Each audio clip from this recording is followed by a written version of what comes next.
استاد کی تھکن وہ دکھ جو نصاب میں نہیں لکھا جاتا۔ کبھی اپنے کلاس روم میں بیٹھ کر غور کیا ہے؟ سامنے بیٹھا استاد بول رہا ہوتا ہے، آواز میں علم بانٹنے کی لگن، چہرے پر سنجیدگی اور آنکھوں میں ایک خاموش تھکن، ایسی تھکن جو کسی کتاب میں درج نہیں، کسی رپورٹ میں لکھی نہیں جاتی۔ یہ تھکن صرف صبح سویرے الفاٹنی مسلسل لیکچرز دینے کی نہیں، یہ اس وقت جنم لیتی ہے جب استاد دن بھر بچوں کو پڑھائے اور آخر میں کوئی شکایت اس کے حصے میں آ جائے۔ وہ اپنے ذاتی دکھ پشت ڈال کر دوسروں کے بچوں کے خواب سنوارنے نکلے۔ کوئی شاگرد کامیاب ہو تو سب تالیاں بجائیں، مگر استاد کا ذکر تک نہ ہو۔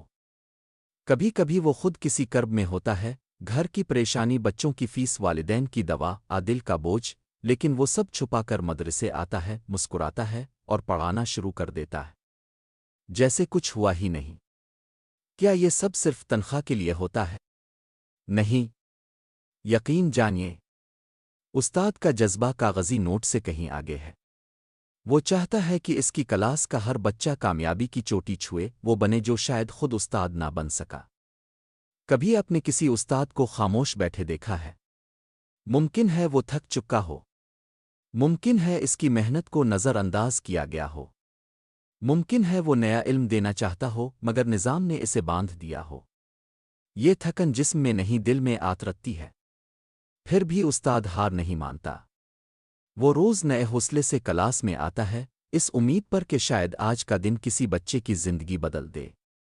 اگر ہم چاہتے ہیں کہ ہمارے بچوں کا مستقبل روشن ہو، تو ہمیں پہلے ان ہاتھوں کا خیال رکھنا ہوگا جو انہیں روشنی تک پہنچاتے ہیں۔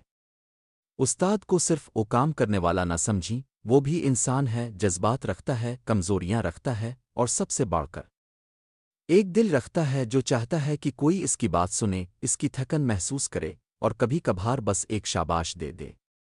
کیونکہ اگر استاد کا جذبہ بجھ گیا تو کسی اور کا چراغ بھی روشن نہیں رہ سکے گا۔